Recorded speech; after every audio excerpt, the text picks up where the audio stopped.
month. And today, most of our programming has been done in a very special way, and we are back in the trend a bit. I'm Gary Smith. Thank you for joining us. I'll be here with my colleagues as we look at a trend in the issue.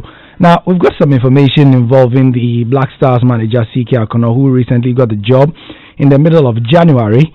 And as you know, last week he had his official first press conference where he met the media officially for the first time. He gave us his plans for the Black Stars, what he had gone to do on the media tour, on the Black Stars tour of Europe, and also he told us what we should expect from his tenure of office, including things like the criteria he uses to select the players, the Black Stars captaincy, what the status of somebody like Asamoah Gyan is, how Andre Ayew is the one and only captain of the team, and so many other questions from the media. So he's, by all accounts and for all intents and purposes, he's settled into the job. But here's the elephant in the room. We did find out that CK Akono did not sign a contract before starting work as Black Stars boss, and that's what we are going to be looking at, some of the facts of the matter, and also the issue involving his salary. I mean, he's been in the job for just about 2 months this Sunday, and he's still not being paid. We'll be looking at that, plus the Joy Sports Premier League show. Been a good weekend of Ghana Premier League football. We'll be reviewing it all here from now till the top of the hour. Please stay with us.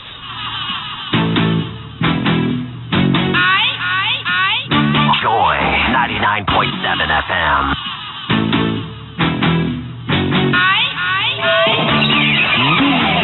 The move is part of a broader strategy to reduce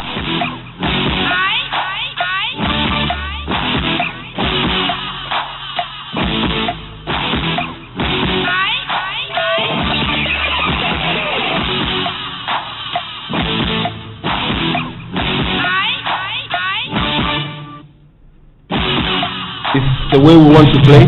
Players we believe that are committed, players who have shown over the years that over the months or years that they are good and capable of playing. I must say, somebody like Kasim, I'm sure somebody will ask why is he in the team, he's not doing well in Europe, but he's shown a lot of commitment when he comes down here, and sometimes we need to close our eyes on the performance abroad. Yes, it's important, but how has the boy performed when he's here? And he's done well, and this is the reason. And also we try as much as the style of play also is part of it.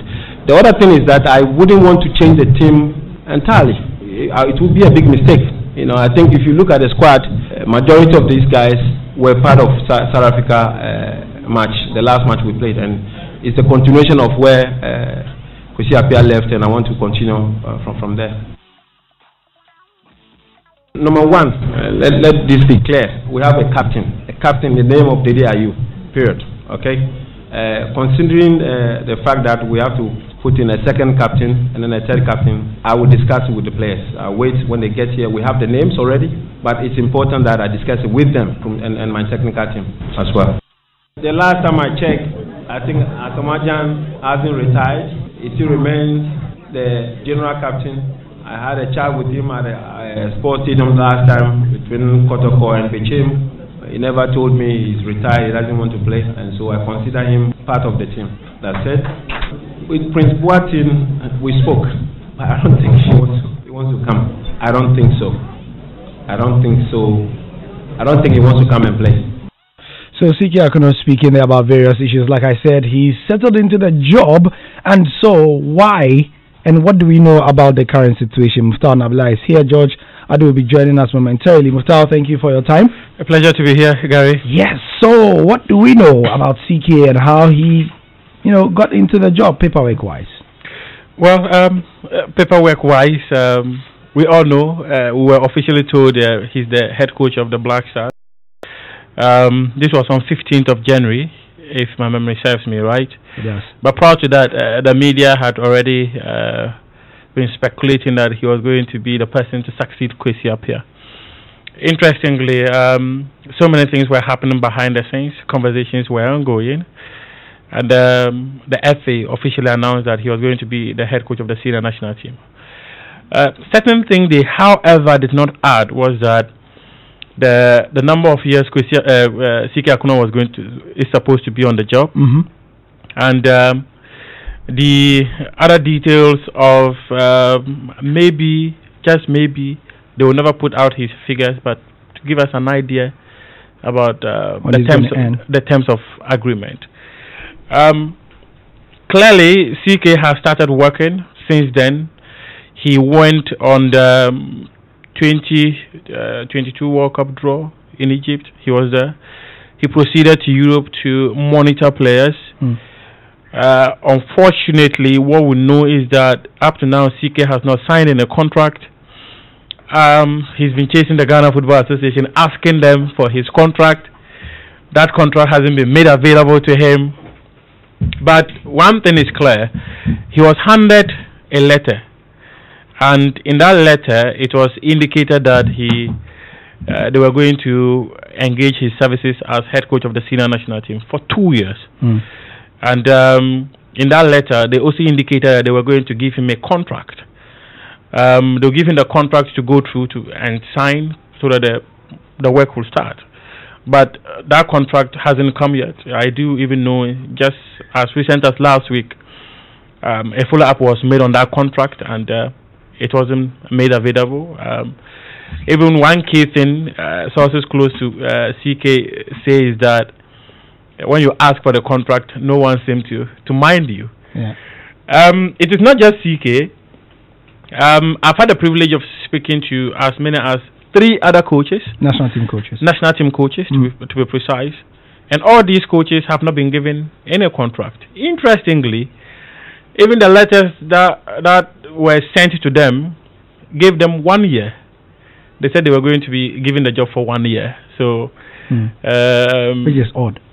Well, very odd. Let's say someone like Ibrahim Tanko, the local blasters, they will not have any assignment until 2021. Yeah. So if you are giving him a 1 year contract, what it means is that by the end of 2020, he will be out of job because the contract will be expiring. We are going to pay him for doing nothing.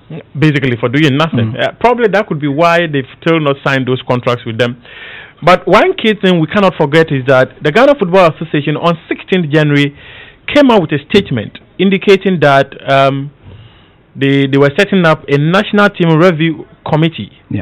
And this committee, they were tasked to provide a structure and then also come out with the various membership and functions of the national teams. So the committee, which is headed by the vice president of the Ghana Football Association, the person of Makado, with Kujo Fiano as a vice chairman, Professor Minta as a member, Linsford Asamoah as a member, and then Madam Habibata as a member.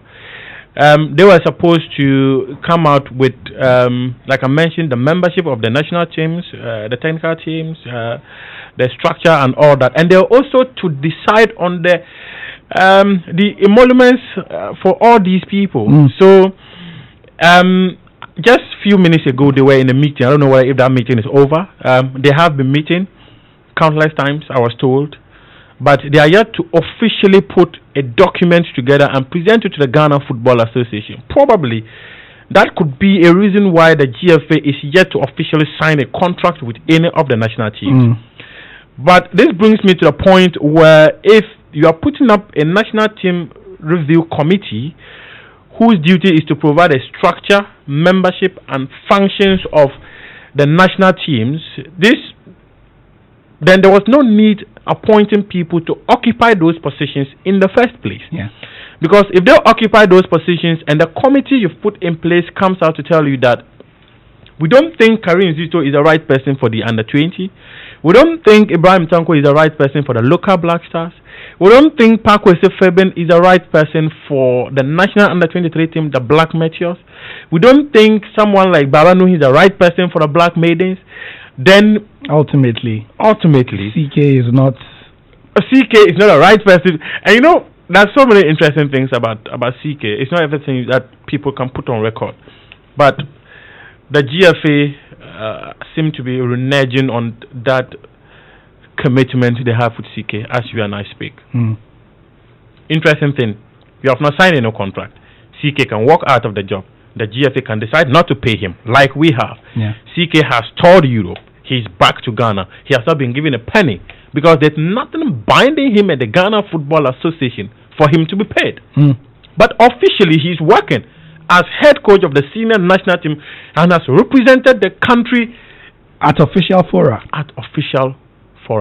So this clearly brings us to the point: when will the Ghana Football Association give CK Akono a contract and let him work, and also give the other people contracts to work? Now you are saying there are certain things you did not work on before you arrived at the decision to give CK the job. Now are you going to walk out and say, CK, we are replacing you? Let's not forget, at this point we have a national assignment coming up, March 27. If that game, if a day or two to the game, CK decides to walk out because he hasn't been paid, because he has been given a contract, the pressure will be shifted to the Ghana Football Association to get someone to get the job done. Let's not forget, David Duncan himself has not received a contract to sign to be the assistant coach of the Black Stars. Right. So this is Joy 99.7 FM. It's a Joy Sports Track, and today what we are tracking is, as you heard Muftau lay the foundation for us, the status of the national teams in relation to their salaries and also in relation to how they've been engaged. CK Akono and all the national team coaches, from our information, have not been paid, and they've not received, more importantly, documents officially stating their terms of the job, even though, as we know, in the letter that engaged them, it did say that the CK Akono in particular will be engaged for 2 years. So that is what we know. Official reaction, well, we have tried. Should we also say that CK will pay $35,000? Well, let's move on from that. Official reaction, we will try. We've been trying, but if we do get one, we will know. But now that we have come on air with it, I mean, those who didn't want to talk will talk. George. Let's see if we get an official reaction. No, give it 24 hours, it will come. Okay, so I would like to take it from this point. I think Gary and Muftau, this also once again underlines how our coaches get the job. Yeah. Across board, from clubs now, to whatever, wherever it is in the country. I don't think you would ever have Jose Mourinho sit in an interview with you and decide to give him the job, and he would not get that contract before he would step up for any press conference. I want to be very careful with this. Yeah, sure. Because in as much as I'm going to do a bit of bashing, oh no, I also understand clearly what our culture factors are and what the situation is like here in the country. Exactly. I can say that you put all coaches on the line right now, every coach would love to handle the Black Stars. When that opportunity comes, like any one of us who are hoping to be somewhere, when an opportunity comes, you love it. You are more. You're thinking more about let me give the said chance. In his press conference, he says this is like a dream. Yes. So I understand that bit, that emotive bit, but it also reveals again that if our coaches will go through a rigid process before the selection is done, they will psychologically have a power to face the FA and say this must be done right, or that must be done right. It's when you get the job when it feels a bit like you were so privileged to get the job. It was a service. You see, yeah. You know, when it happens, like you're so privileged, you're lucky, one lucky man amongst everybody. Look at where I was today, and all of a sudden I'm a Black Stars coach. Then it's difficult for you, and you allow some of these things to happen because it should not happen that the Black Stars coach hasn't seen his contract, hasn't signed his contract, and he's speaking like a Black Stars coach. It should not, because in this situation, the Ghana Football Association can decide to take the job away from CK. That's one. And CK can decide to walk away from the job. It would not even give, and in both situations, it would not give the Black Stars players who are sitting elsewhere, probably listening to the show and monitoring things. What does it even say, about the coach? What does it say about the FA's will to do this? We had a 5-member committee you mentioned. Yeah. To handle national teams. Makado is in charge of that.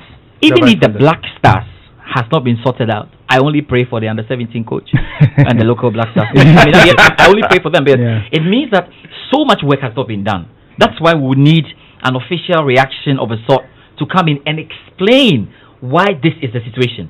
I know, Gary, in the next 2 minutes, the FA can just sort this out with CK. It's so simple. It's so straight. But why do we allow these gaps? That's my question. Why do we allow these gaps in the system? Why do we allow this at all to even come up? And remember, it's been simmering for some time.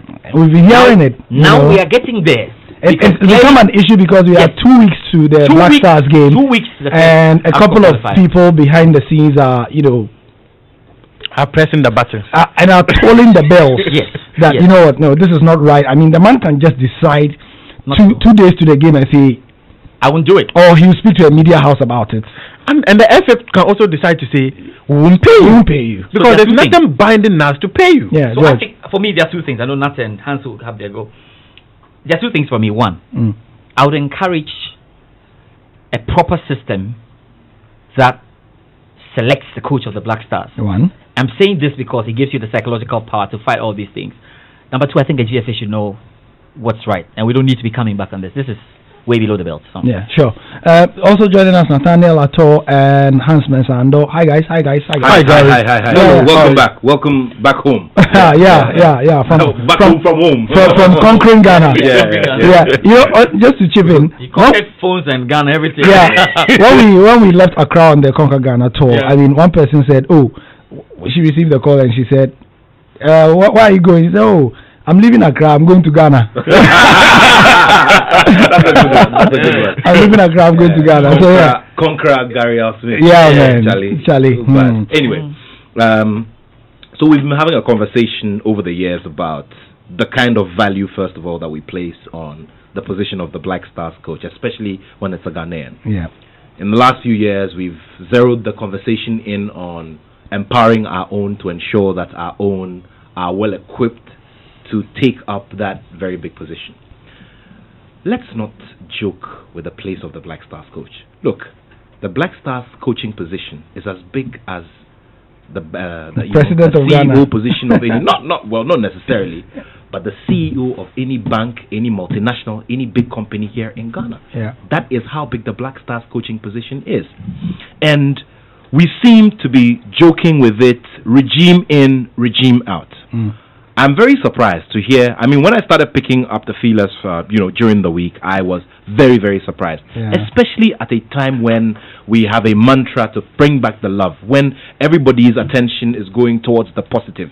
It is not to say that negative things have not happened during this period. It is not to say that we, as a media outfit or as an editorial team, cannot decide to start talking about the negative things that have happened since this administration took over. We have decided that, look, we have all suffered the effects of not having football activity, because of which we want to toe a certain line.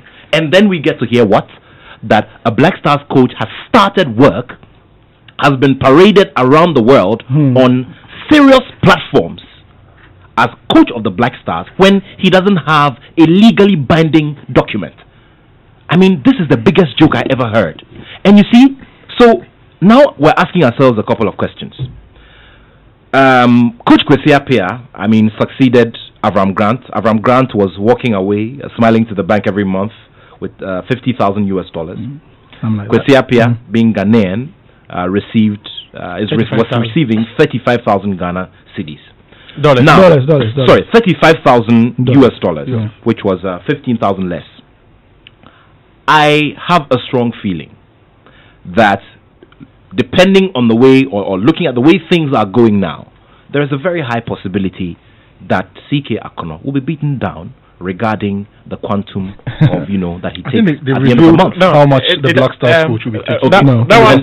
No, I've seen a document. Okay. But those documents, we can't believe them again because the review. Then you start asking a few questions. I mean, look at someone like David Duncan, a very good friend of mine, someone who is heavily opinionated and very, very principled, who believes in the rule of law and likes to apply it in every single thing he does, which is the way to go. I mean, we've seen him walk out of situations. We've seen him, Accra Hearts of Oak, for instance, it was because, he was not meeting, he was not agreeing with the ideas of the board chairman, so then he had to take a bow, walk away.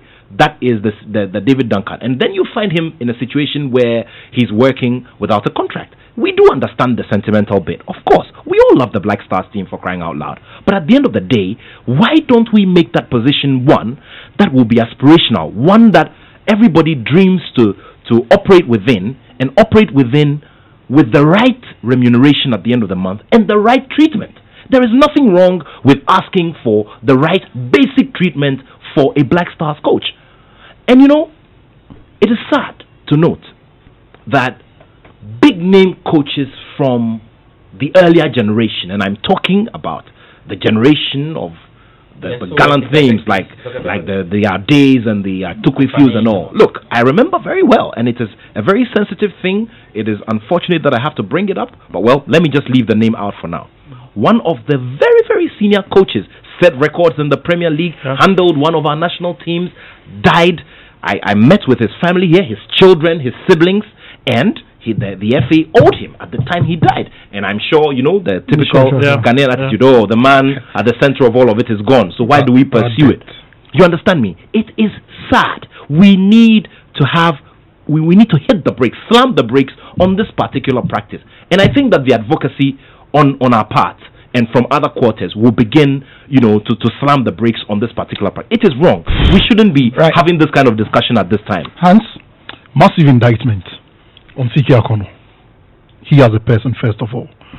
To think that he would allow such a thing to happen, you know, really beats my imagination. We've heard a lot about how principled the man is, and also coupled with the fact that he's played top-level football in Europe. We understand he's gone to several European clubs on attachment or whatever. To learn. Which of those clubs did he learn that he has to take up a job without a contract? You know, but again, George makes a point, just so that I'm balanced here. Yeah. George started his submission by saying that, you know, there are cultural factors involved, especially in this country where relationships. Gary, I understand where you're coming from. Yeah, the same cultural factors are the reason why brands like Ghana Airways collapsed. Yeah. Because what do we do when we're traveling? Oh, Gary, you are going to Kintampo. Charlie, my brother-in-law is in the training college there. I beg you, carry this, add this one, this sack of Gary, put it in your bag, give it to him for me. That was one of the factors why Ghana Airways collapsed. Okay, you understand me? So when I understand very perfectly. Let me paint the picture. Let me paint the picture. Let me use Hans. Hans, he received a call from George Addo Jr., who is the Ghana Football Association. We thought it wise that you become the next Black Stars coach. Yeah. Fantastic. The next thing Hans says is that, where's my contract? If I don't see my contract, I'm not working. All right. Are you sure about that? Okay. Then we'll talk to Muftar and see if Muftar can do the job. You can lose the job right there and then. You see, it's complex. I'm just saying that it's not right, but it's very, very complex. I think to hit the coach's heart because of the way the situation is. I mean, I think it's simple. If you get me, Hans, just before you come in, maybe Hans. The interesting bit of it is that it wasn't done within the split of a second. I remember vividly when Ghana was taking part in the Under-23 African Cup of Nations in Egypt. Conversations were happening behind the scenes. The official dissolution of the technical teams, people already knew who was going to be the head coach of the senior national team. Yeah, and let's not forget, the very day they made the announcement that they had dissolved the national teams, the national team coaches, it was already out there that CK Akono was the next person to take over the job. So it is not going to be like so it's been 2-3 months. Yeah. You've still not been able to offer that contract to CK Akono. If you didn't need him, then why in the first place did you start negotiating with him behind the scenes, to the extent that there were even financial figures some people were unhappy with? Yeah. These are common things. And like Hans just mentioned, it is an indictment on CK Akono, and it is also an indictment on the Ghana Football Association. Because at this point where we want to change the game, we shouldn't be replicating things that were done previously. I was going to come to that, but I want to, you know, for want of a better phrase, have a go at CK first. Because you see, we are not talking about any coach, and no disrespect to other coaches out there, we are talking about a man that a lot of people would have us believe stands for certain principles. A lot of people that a man that a lot of people tell us that this man will not allow the wrong things to be done. And so it's disappointing, okay, when you hear that the same man would take up a job without a contract. So the question then becomes, and it's basic, it's fundamental. On what basis is he working, as a trainer of the Black Stars? I can go in there today and say I don't recognize him as the head coach of the Black Stars. Yeah, it's right, I guess. Okay. Secondly, if CK doesn't have a contract, I'm assuming that Duncan also doesn't have a contract. Well, yeah, that's it. Yeah. Which is also plus the other national team coaches. What we know, which is also disappointing. All coaches I have spoken to, all of them said they don't have a contract. Okay, so but do you have appointment letters at least? Yeah, they have. They have appointment letters. Which is also disappointing on David Duncan. And I'm sure we've had conversations at the office, and I keep talking about Duncan. Over the years, I've been talking about why Duncan cannot operate in this Ghanaian space. Because he likes the right things to be done. Exactly, because he operates in a realm that is alien in Ghanaian footballing circles. Ghanaian cultural circles. When he had a job as Black Stars, assistant coach, the first thing that came to mind was that, damn, Duncan has probably grown to a point where he's making certain compromises or compromising on certain things. And that probably is part of the reason why he's taking up this job, because I know that if you look at the setup of the Black Stars, Duncan would foresee that you have problems. Yeah. That I'm sure of. I have no doubt in my mind about that one. Now let me go to the FA. Corporate governance practices was one of the key features. The pillars of Kurt's manifesto. I'm even referring to the Anas documentary. Ah, right. It was hammered left, right, center in the Anas documentary. A lot of us talked about it a great deal. I, on this platform, several times had a go at Dr. Kofi Amwa and the normalization committee because they failed to follow simple corporate governance practices. And I remember, I said it repeatedly here, that long after Dr. Amwa and his team are gone, people are going to be blaming them for setting the wrong examples. I remember you saying that several times. I said it. Yeah. So many times I said it. At the time, it sounded a bit heavy-handed, but yeah. I struggle to understand why the Kurt Okriko administration, knowing all that happened in the past, the things that were reviewed as happening with regards to the Anas documentary, would toe the same line. I struggle to understand how you can appoint a coach, give the coach an appointment letter without a contract. So what is the base of the appointment letter? That what you've been appointed as head coach of the Black Stars on what terms, for what duration? Yet we are made to understand. Well, maybe I'm wrong. Maybe the circles where I heard it. How many years contract did CK sign? The appointment letter said he's yet to sign. It that they will give you 2 years, but they will give you a contract for you to read and sign. So you get the appointment letter 2 years. Yes. Okay. On lot of CK, but the other coaches is 1 year. So it comes back to the question I'm asking. On what basis were those 2 years stipulated in the appointment letter? Nice. Okay. What are we doing? Yeah, guys. Just one. That we understand that appointing the national team coach or like the Black Stars coach is not only a function of the Ghana Football Association. So that you create the room.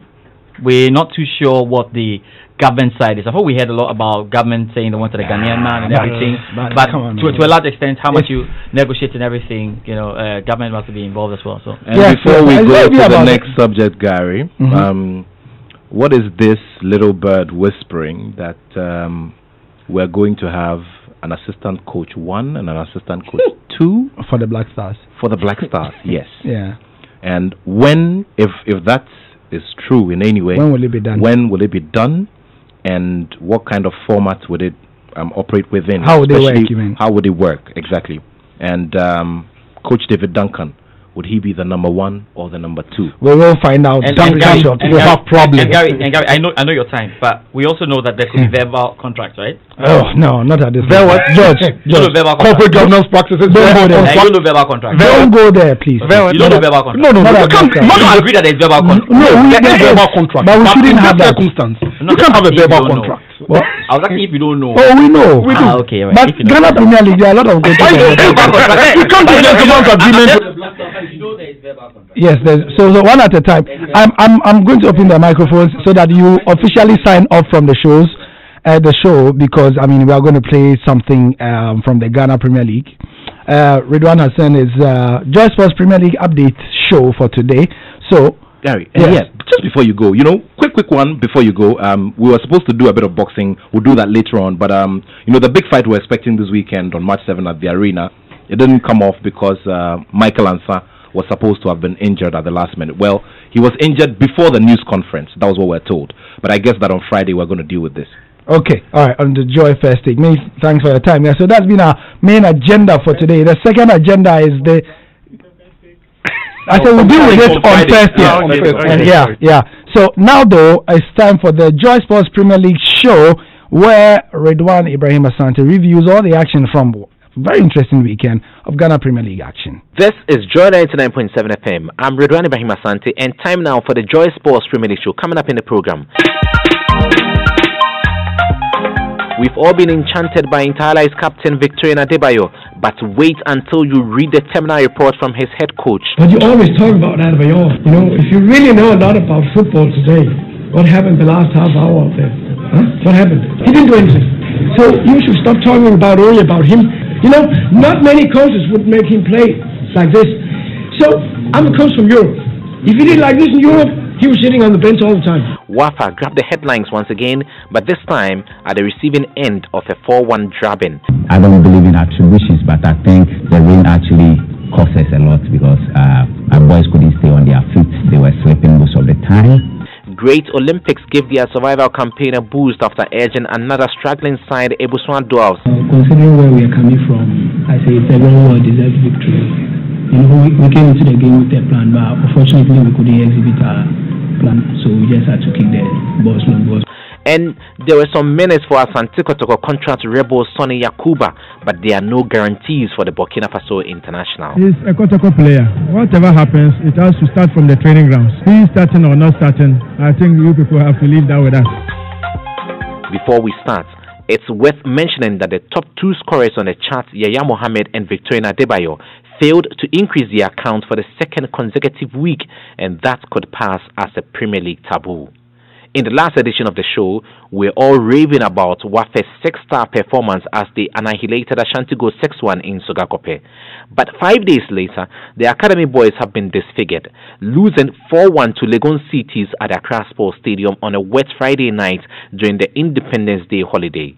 Maybe that might have caused their worst defeat of the season so far, and also their first away defeat in 7 matches. Time now to hear from head coach Prosper Nate. I don't believe in attributions, but I think the rain actually cost us a lot because our boys couldn't stay on their feet. They were sleeping most of the time. And apart from that too, I think we lost a bit of a concentration at the back, especially when we were on offense to go and score. I think they left so many people behind, and anytime we lost the ball there, they quickly took advantage of that.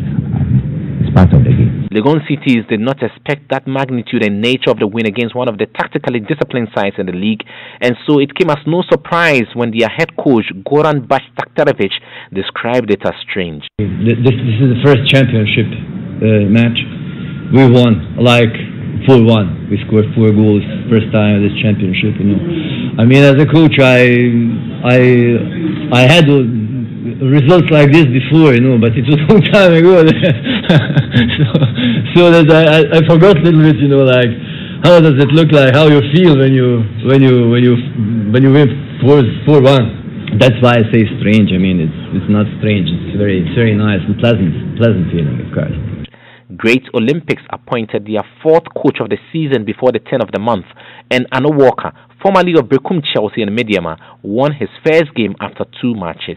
The Wonder Club beat Ebisuandorf's 2-0 at Accra Sports Stadium, and they did it the hard way, especially after Captain Glaston Awako had to be rushed to the hospital over a broken arm. Man of the match, Philip Nikojosaki, admitted they had to dig deep. Considering where we are coming from, I say it's a very well-deserved victory. You know, we came into the game with a plan, but unfortunately we couldn't exhibit our plan, so we just had to kick the balls long because we were running faster than them. They are a very good side, they keep the ball to themselves. That's our play too, but we just had to tweak our plans. So for me, it's a very good thing that we can manage. Sometimes we change the formations on the field, and then everyone has to adjust to it. So what worked for you today? Determination. The goals have dried for Aduana Stars to Temek number 9 Yaya Mohammed as he was kept at bay at home in their goalless draw with Ashanti Gold in the weekend's top liner. 11 Wonders are gradually pulling away from the drop zone as a Morrisule penalty gave the Techiman Bay side a 1-0 win over Brecum Chelsea and are now a mid-table club in 8th position. A reminder that you're on the Joy Sports Premier League show with me, Redwan Ibrahim Asante. Kumasi Asante Kotoko made it back-to-back wins after William Opoku Mensah's opportunistic goal under 3 minutes gave the Porcupine Warriors a 1-0 win against Karela United, a club he once captained. Head coach Maxwell Kunedu's game plan worked to perfection. The general game plan was to come and score the first goal. We didn't come to defend. We wanted to get that goal before strategically, we have to defend. And we saw their game plan. They never had a link man. I don't know what happened, but fortunately for us, we were able to neutralize their trained midfielders.